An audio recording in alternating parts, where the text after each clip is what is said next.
Sejarah Amerika Serikat sangat terkait dengan masa lalu militernya.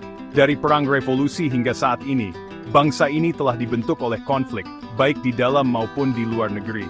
Meskipun peristiwa-peristiwa tertentu, seperti Perang Saudara dan Perang Dunia Kedua, tampak besar dalam ingatan kolektif, banyak pertempuran lain, yang sering diabaikan atau dilupakan, telah meninggalkan jejaknya pada pengalaman Amerika.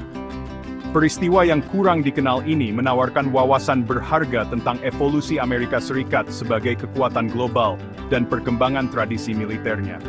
Kisah-kisah tentang keberanian, pengorbanan, dan kecerdikan strategis ini, meskipun tidak selalu dirayakan dalam buku pelajaran atau di dinding monumen, sangat penting untuk memahami kompleksitas sejarah Amerika. Mereka mengingatkan kita bahwa jalan menuju kebangsaan dan menuju pengaruh global jarang mulus atau mudah. Salah satu peristiwa tersebut adalah Quasi-War, konflik angkatan laut yang tidak dideklarasikan yang terjadi antara Amerika Serikat dan Prancis dari tahun 1998 hingga 1900. Konflik ini, sebagian besar tidak ada dalam narasi sejarah populer, merupakan momen penting dalam sejarah negara muda tersebut. Terjadi hanya beberapa tahun setelah Perjanjian Paris secara resmi mengakui kemerdekaan Amerika. Quasi-War menguji tekad negara yang baru terbentuk dan kemampuannya untuk memproyeksikan kekuatan di laut lepas. Konflik tersebut muncul dari ketegangan atas pembajakan Prancis terhadap kapal dagang Amerika dan peristiwa XYZ, sebuah insiden diplomatik yang mengobarkan sentimen anti-Prancis di Amerika Serikat. Angkatan Laut AS yang baru lahir, di bawah kepemimpinan orang-orang seperti Commodore Thomas Truxtun dan Kapten Stephen Decatur, membuktikan kemampuannya dalam serangkaian pertempuran dengan kapal perang dan privateer Prancis. Quasi-War, meskipun singkat, memiliki dampak yang mendalam pada perkembangan Amerika Serikat. Ini menunjukkan pentingnya angkatan laut yang kuat bagi suatu negara yang ingin melindungi kepentingannya di luar negeri dan membantu memperkuat kemerdekaan Republik Muda. Bab lain yang sering diabaikan dalam sejarah militer Amerika adalah Perang Barbary Pertama. Dari tahun 1901 hingga 1905, sebuah konflik yang mengadu Amerika Serikat melawan negara-negara Barbary di Afrika Utara, Tripoli, Algiers, Tunis, dan Maroko.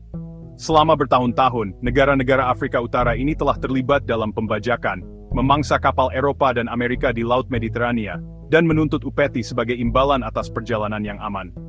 Tidak mau membayar upeti lagi, Presiden Thomas Jefferson mengirim skuadron angkatan laut ke Mediterania.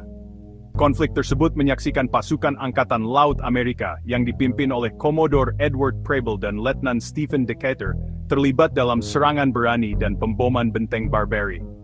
Perang Barbary Pertama menandai momen penting. Ini adalah pertama kalinya Amerika Serikat berperang di tanah asing untuk membela kepentingan komersialnya dan membantu membangun negara muda itu sebagai kekuatan yang harus diperhitungkan di panggung dunia. Perang Korea, dari tahun 1950 hingga 1953, sering disebut sebagai perang yang terlupakan, dibayangi oleh Perang Dunia Kedua dan Perang Vietnam.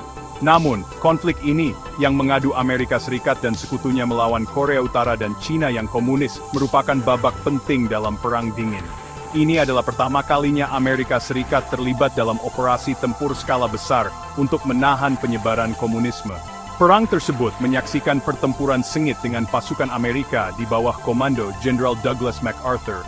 Awalnya mendorong jauh ke Korea Utara, sebelum didorong mundur oleh intervensi besar-besaran Cina. Perang berakhir dengan jalan buntu dengan perbatasan antara Korea Utara dan Selatan, digambar ulang dekat dengan tempatnya sebelum konflik. Perang Korea memiliki dampak yang mendalam pada kebijakan luar negeri dan strategi militer Amerika. Ini menyebabkan peningkatan besar-besaran dalam pengeluaran militer dan pembentukan kehadiran militer Amerika permanen di Asia.